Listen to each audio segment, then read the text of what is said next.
Astaghfirullah. Ma'asyiral muslimat yang dimuliakan Allah Subhanahu wa taala, ada hadis yang panjang sekali. Hadis ini dari Bara bin Azib radhiyallahu anhu. Jadi suatu ketika Nabi sallallahu alaihi wasallam itu bersama para sahabat sedang hendak menguburkan salah satu jenazah. Tetapi ketika itu yang menggali lubang belum selesai menggali lahat,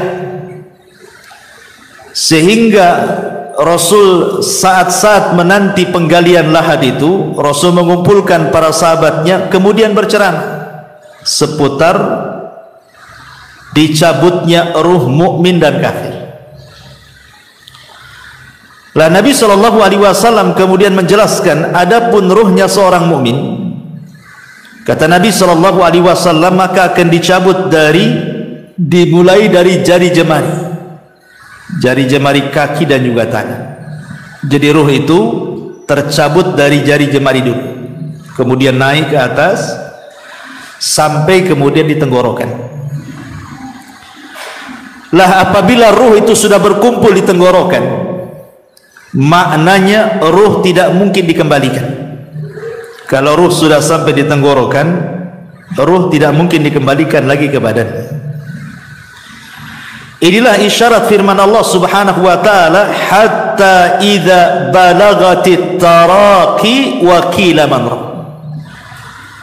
Hatta idza balagatit taraq, sampai ketika ruh itu di tenggorokan, maka Allah katakan apa? Wa qila man rabb. Siapa yang bisa meruqyah dia? Maksudnya mengembalikan ruh ke dalam jasadnya gitu.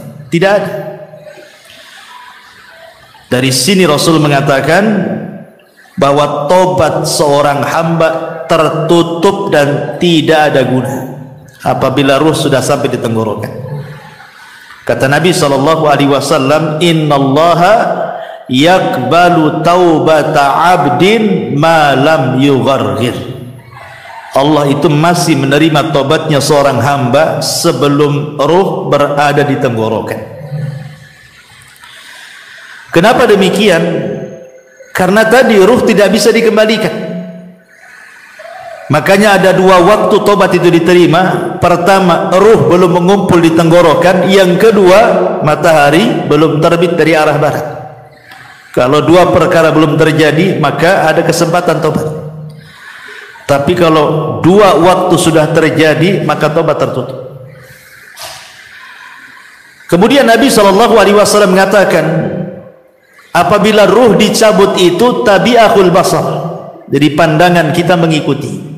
Ruh itu kan keluar dari mulut kita, kemudian keluar, nanti mata ini mengikuti ruh tercabut. Makanya setiap orang yang meninggal pasti melotot matanya karena mengikuti pandangannya. Makanya disunahkan ditutup supaya tidak mengenakuti orang. Lah disitulah Allah Subhanahu wa taala mengutus malakul maut dan rusulul maut. Jadi ada dua malaikat.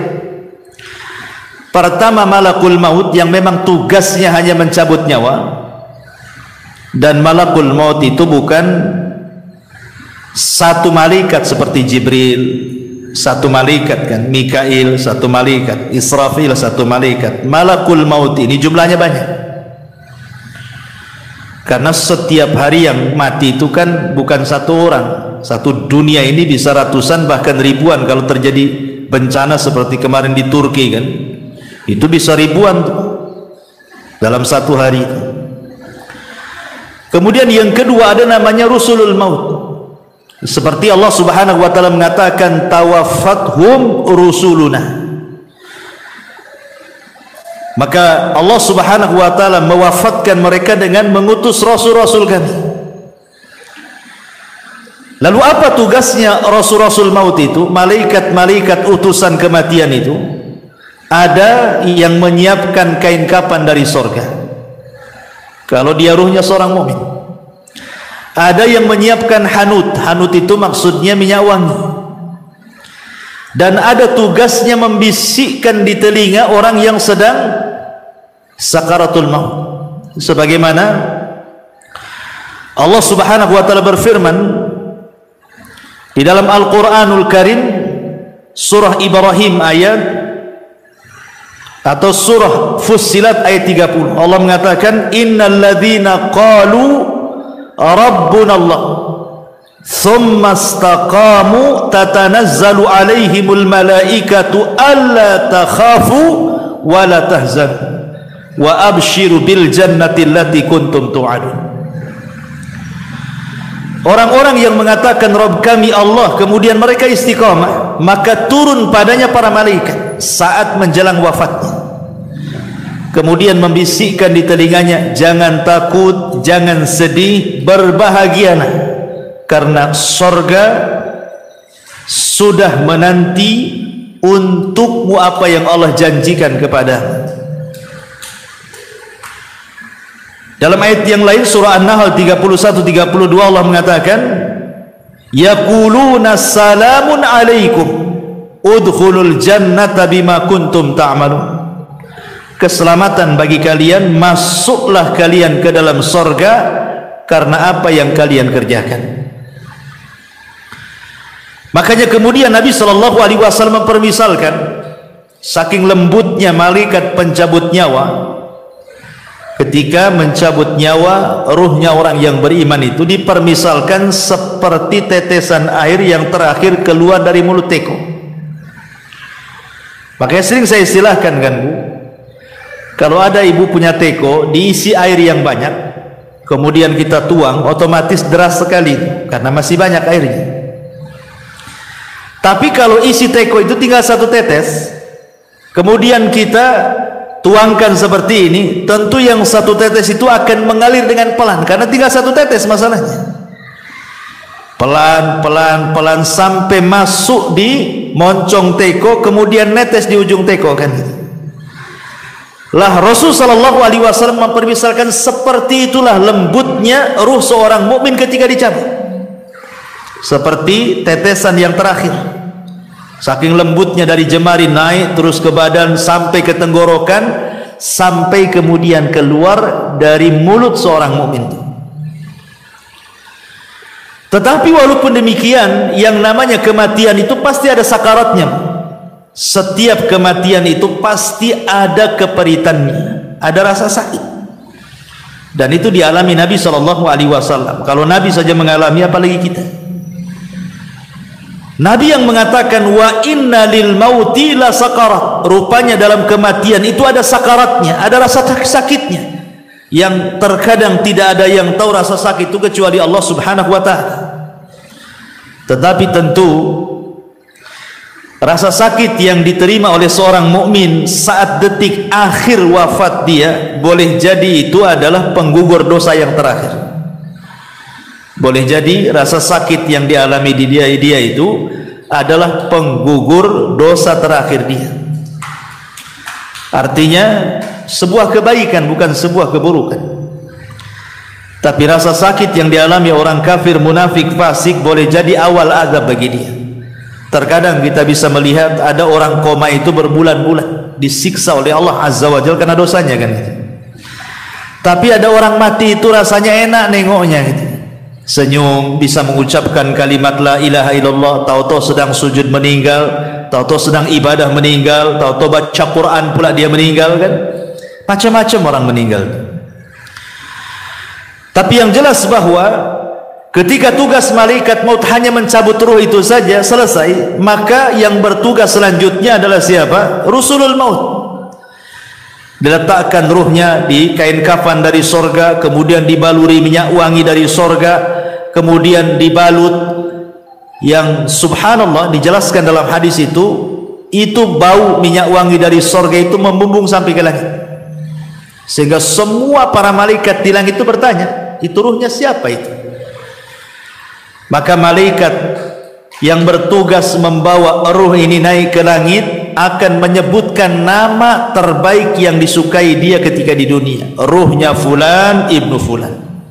Makanya penting orang punya nama baik itu.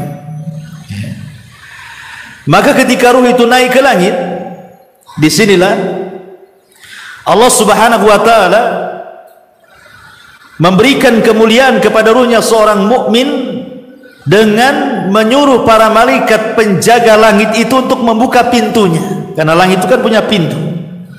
Jadi naik ke langit pertama dibuka pintunya, naik ke langit kedua dibuka pintunya, ketiga, keempat, sampai ketujuh, sampai melewati langit ketujuh. Entah sampai mana wallahu alam, tidak dijelaskan, tapi yang jelas kemudian Allah Subhanahu wa taala berfirman kepada ruhnya seorang mukmin ini, letakkan kembali ruh kepada jasadnya, kemudian naikkan catatannya fil illiyin. Artinya ruhnya seorang mukmin itu akan berjumpa dengan Allah. Dan perjumpaan kita dengan Allah itu di 4 tempat, kan sudah saya jelaskan. 2 di dunia dan 2 di akhirat. 2 di dunia, yang pertama saat sholat, itulah saat perjumpaan kita dengan Allah. Sebenarnya saat sholat itu adalah saat perjumpaan kita dengan Allah, karena Allah yang mengatakan, wa innaha lakabiratun illa alal khashiin. Salat itu berat kecuali bagi orang-orang yang khusyuk. Kemudian Allah tafsirkan dalam Al-Quran, siapa orang-orang yang khusyuk itu? Alladzina yadhunnuna annahum mulaqu rabbihim, orang-orang yang yakin bahwa mereka sedang berjumpa dengan Allah. Kemudian yang kedua, ini saat sakaratul maut ini, saat ruh dibawa oleh malaikat Rasulul Maut ke melintasi langit ketujuh, itu juga berjumpa dengan Allah. Dan Allah katakan, kembalikan ruhnya ke dalam jasadnya, kemudian naikkan catatannya di tempat yang paling tinggi yang disebut dengan Illiyin. Kemudian 2 nanti kelak pada hari kiamat, ketika Allah Subhanahu wa taala menggiring manusia sesuai dengan sesembahannya. Jadi Allah akan mengumpulkan manusia itu sesuai dengan sesembahannya. Yang nyembah sapi di sana, yang nyembah ular di sana, yang nyembah batu di sana. Jadi manusia itu akan dikumpulkan bersama sesembahannya. Ketika semua manusia dikumpulkan bersama sesembahannya, disitulah Allah Subhanahu wa taala akan menampakkan siapa yang menyembah kepada dirinya. Akan menampakkan kepada manusia yang selama ini menyembah kepada dirinya. Anehnya, di situ orang yang beriman dengan orang munafik dikumpulkan. Ketika Allah Subhanahu wa taala kemudian menyingkapkan dirinya, maka semua orang-orang yang beriman sujud. Tapi orang-orang munafik tidak bisa sujud. Fala yastati'un. Inilah perjumpaan orang-orang yang beriman kelak di padang mahsyar. Dan yang terakhir tentu di sorga. Dan itu nikmat yang paling besar, ru'yatullahi azza wa jalla, memandang wajah Allah Subhanahu wa ta'ala. Jadi ketika ruh itu kemudian naik ke langit, dan Allah Subhanahu wa ta'ala memerintahkan untuk dikembalikan ke dalam jasadnya, kapan itu peristiwa ini? Ketika manusia sibuk sedang fardu kifayah. Jadi ketika mayat meninggal, ruh diangkat itu kan orang-orang sibuk tuh. Ada yang memandikan, ya kan? Ada yang mengkafankan, ada yang menyolatkan. Jadi mayat itu sendiri yang sudah tidak ada ruh itu sibuk sedang di fardu kifayahkan, sementara ruh itu punya kesibukan sendiri, gitu maksudnya. Baru setelah kemudian selesai menyolatkan, kemudian ruh ini dimasukkan ke dalam jasadnya dimasukkan ke dalam keranda, kemudian menuju kuburan, ya kan? Maka ruh ini kemudian masuk di situ. Kalau ruhnya orang-orang yang beriman, maka akan bicara, qaddimuni qaddimuni, segerakan aku katanya. Jadi ketika berada di atas kendaraan itu, keranda itu, maka ruhnya orang yang beriman itu yang masuk ke dalam jasadnya, dia akan bicara, tapi tidak ada yang mendengar. Ya, walaupun mungkin suaminya, istrinya, ayahnya, anaknya, nggak ada yang mendengar. Walaupun dia teriak-teriak qaddimuni qaddimuni gitu, segerakan aku. Tapi kalau ruhnya orang kafir, ruhnya orang munafik, ruhnya orang-orang fasik, dia akan berteriak-teriak, celaka kalian, celaka kalian. ya wailaha aina tadhhabun, celaka kalian, mau dibawa kemana aku ini, katanya. Ini kalau ruhnya orang jahat nih. Mereka akan mengatakan ya wailaha aina tadhhabuna biha, hendak dibawa kemana aku ini. Subhanallah. Kata Nabi SAW, yasma'u sautuha atau yasma'u sautaha kullu syai'in, segala sesuatu mendengar teriakannya, illal ins, kecuali manusia. Manusia tidak mendengar. Jadi ketika ruh sudah menyatu dengan jasadnya, kemudian dibawa ke arah kuburan dan hendak dikuburkan itu, dia berteriak-teriak. Binatang mendengarnya, semua makhluk mendengarnya, kecuali manusia dan jin tidak bisa mendengar. Tetapi kalau ruhnya orang baik, tadi saya katakan apa? Dia akan mengatakan qaddimuni qaddimuni, segerakan aku, katanya. Subhanallah, kan? Justru senang orang-orang yang beriman itu, suruh disegerakan. Dari sini Nabi SAW mengatakan apa? Asri'u bil janazah, segerakan kalian memfardu kifayakan jenazah. Kenapa demikian? Wa in taku salihatan fa khairun tuqaddimuna. Kalau memang ini orang baik, maka anda sudah berlaku kebaikan kepada orang ini dengan menyegerakan. Wa in taku ghaira dhalik, tapi kalau tidak demikian, maksudnya dia orang jahat, fa syarrun tadhauna fi riqabikum, itu sama saja meletakkan keburukan di rumah kalian. Maka segerakan. Mau orang baik segerakan, mau orang jahat segerakan. Kalau orang baik berarti kebaikan bagi si mayat, kalau orang jahat sama saja meletakkan kejahatan di rumah.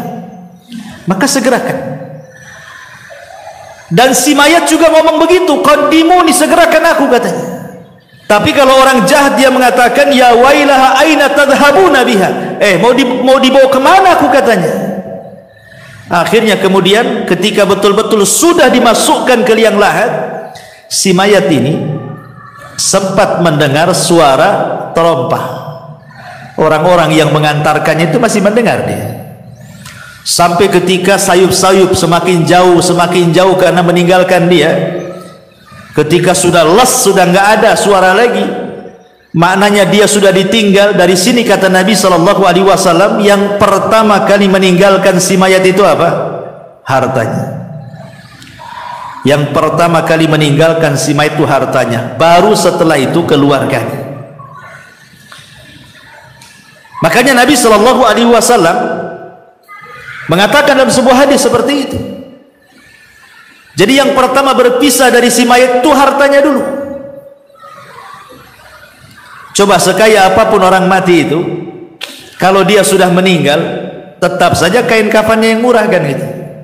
Walaupun dia miliarder sekalipun, tetap saja kain kafannya yang murah, yang putih. Tidak ada juga orang kaya dikafani dengan kain kafan yang mahal, kan. Dari sini hartanya terputus. Percuma punya uang tapi juga tidak bisa digunakan. Kemudian yang kedua, keluarganya. Setelah mengantarkan ke kuburan, baru keluarganya pulang. Disitulah terpisah dengan keluarganya. Baru dia hidup sendiri.